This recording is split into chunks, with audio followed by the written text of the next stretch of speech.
ലക്ഷ്യം വിദ്യ നേടിയെടുക്കുക തന്നെ ചെയ്യും. അതിനെന്തു മാർഗവും പയറ്റും ഞാൻ. വിദ്യ, നീ പുര കത്തുമ്പോ വാഴ വെട്ടാൻ നോക്കരുത് കേട്ടോ. വെട്ടും. വാഴ വെട്ടാൻ വേണ്ടി തന്നെയാ പുര കത്തിച്ചത്. ഒന്ന് ആലോചിച്ചു നോക്ക്. മൂത്ത മകനായി നിങ്ങൾക്ക് ഈ വീട്ടിൽ വല്ല വിലയുണ്ടോ? നിങ്ങളുടെ അച്ഛൻ കേരള രാഷ്ട്രീയത്തിലെ രാഷ്ട്രീയ ശകുനി കരുണാകരക്കുറുപ്പിന് എന്തെങ്കിലും സംഭവിച്ച പകരക്കാരനായി കൊണ്ടുവരുന്നത് ജിതേന്ദ്രനെ ആയിരിക്കില്ല, ജഗനെ ആയിരിക്കും. ജിതേന്ദ്രൻ പിക്ചറിലേ ഇല്ല. അവിടെ നിങ്ങളെ തഴയപ്പെടും. ഇനി ജഗനും വന്ദനയും മാതൃകാ ദമ്പതികളായി ജീവിച്ച് അവർക്കൊരു കുഞ്ഞു പറഞ്ഞാലോ? പിന്നെ ജഗന്റെ കുഞ്ഞായിരിക്കും ഈ വീടിന്റെ അനന്തരാവകാശി.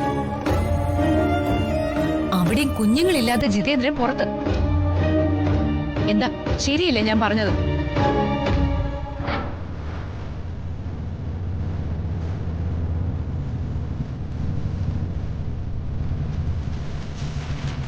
ജഗനാണെന്ന് തോന്നുന്നു.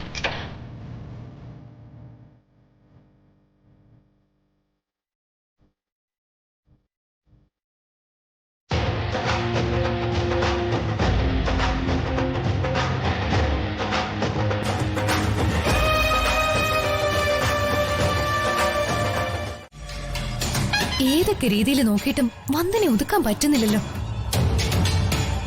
അന്ന് മാലമോഷണം, അതില് കള്ളിയെന്ന പേരില് വന്ദന എന്നേക്കുമായി ഈ വീട്ടിൽ നിന്ന് പുറത്താവൂന്ന് കരുതിയതാ.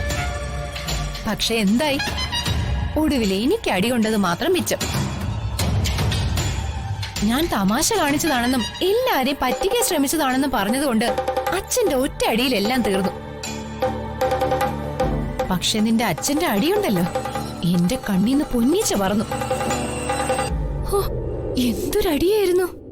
അല്ല, ഞാനൊന്ന് ചോദിച്ചോട്ടെ, സത്യത്തിൽ ആ മാല ചേച്ചി തന്നെയാണോ അമ്മയുടെ അടുത്തുനിന്ന് മോഷ്ടിച്ചത്? മോഷ്ടിച്ചതല്ല.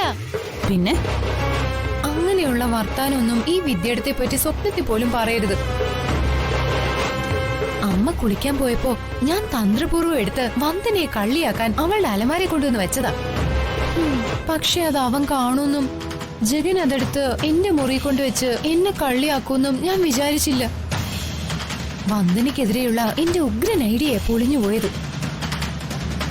അവളെ ഒതുക്കാൻ തക്കം പാർത്തിരുന്നപ്പോഴാ അവള് തന്നെ ഒരു അവസരം വീണ്ടും ഉണ്ടാക്കിയത്. ഇല്ലെങ്കിൽ മനുഷ്യരാരെങ്കിലും ചെയ്യുന്ന പണിയാണോ ഈ കാണിച്ചത്? ഈ വീട്ടിൽ താമസിച്ച് സ്വന്തം ഭർത്താവിന്റെ അച്ഛനെ തന്നെ കൊല്ലാൻ ശ്രമിക്കാന്ന് പറഞ്ഞ എന്തൊക്കെയായിരുന്നു? വന്ദനയിന് തിരിച്ചു വരത്തില്ല, ജഗൻ ചേട്ടനെ കൊണ്ട് വേറെ കല്യാണം കഴിപ്പിക്കുന്നു, മടപ്പുറം കത്തി അമ്പും വില്ലും മാങ്ങാ തൊലി. ഹരിതേ, സ്വന്തം തന്തയെ കൊല്ലാൻ നോക്കിയ ആളെ അവൻ കൂടെ കൂട്ടുന്ന ആരെങ്കിലും കരുതിയോ? കരുതണം. അവൾക്ക് കക്കാൻ മാത്രമല്ല, നിൽക്കാനും അറിയാം. അവളെ വെല്ലുവിളിച്ച് തോൽപ്പിക്കുമെന്ന് പന്തയൊന്നും വയ്ക്കാൻ നിൽക്കല്ലേ. ഇതുപോലെ വിദ്യയെടുത്തി തോറ്റുപോവും. വിദ്യയെടുത്ത് ഇങ്ങനെ തോറ്റ് തല കുനിച്ച് നിൽക്കുന്നത് കാണുമ്പോ എനിക്ക് എന്നോട് തന്നെ പുച്ഛം തോന്നുന്നു. അങ്ങനെ അങ്ങ് പുച്ഛിക്കാതടി. ഒരു ചെറിയ അബദ്ധം അല്ലെങ്കിൽ ഈ സമയത്ത് നിന്റെ തന്തയുടെ ചിത കത്തി തീർന്നേനെ. ചെവിക്ക് ചെവി അറിയാതെ വിദ്യയെല്ലാം തീർത്ത് കെട്ടിയേനെ. അവൾക്ക് പുച്ഛം. എടുത്ത് എന്താ ആലോചിക്കുന്നെ? ഊഴിലും ഉറക്കത്തിലും എന്റെ ആലോചന വന്ദന എങ്ങനെ എവിടെ നിന്ന് കെട്ടുകെട്ടിക്കാന്നുള്ളത് മാത്രം. ഓ, ഇന്നും ഗുളി കഴിക്കുന്ന ആരും ഞാനങ്ങ് മറന്നു അല്ലേ?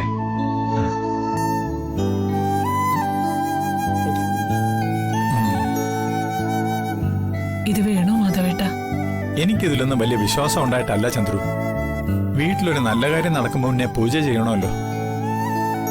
കുലദൈവങ്ങളെ പ്രസാദിപ്പിക്കണമെന്ന് അമ്മ പറയുമ്പോ എങ്ങനെ വേണ്ടാന്ന് പറയാ? പൂജയൊന്നും മുടക്കാൻ പാടില്ല മാധവേട്ട.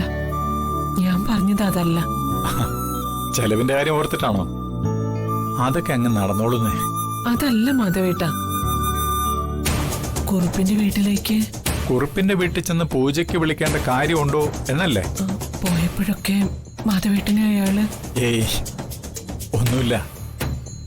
കുറുപ്പ് സംബന്ധക്കാരനല്ലേ. ഇങ്ങനൊരു ചടങ്ങ് നടക്കുമ്പോ കുറുപ്പിനെ മാത്രം മാറ്റി നിർത്താൻ പറ്റുമോ? എന്നാലും അയാള് വീണ്ടും. ചന്ദ്രു, കുറുപ്പിന്റെ വീട്ടിൽ നിന്ന് ഒന്നല്ല രണ്ട് ബന്ധങ്ങളാണ് നമ്മൾ എടുത്തിരിക്കുന്നത്. അത് മറക്കണ്ട. ആ, രണ്ട് കൈയും കൂട്ടിമുട്ടിയാലല്ലേ ശബ്ദം ഉണ്ടാവൂ. ആ, വസന്തയെ ഒന്ന് വിളിച്ച് പറഞ്ഞേക്ക് കാര്യങ്ങളൊക്കെ. ഇല്ലല്ല, അത് മതി അടുത്ത പരാതിക്ക്. ആ പിന്നെ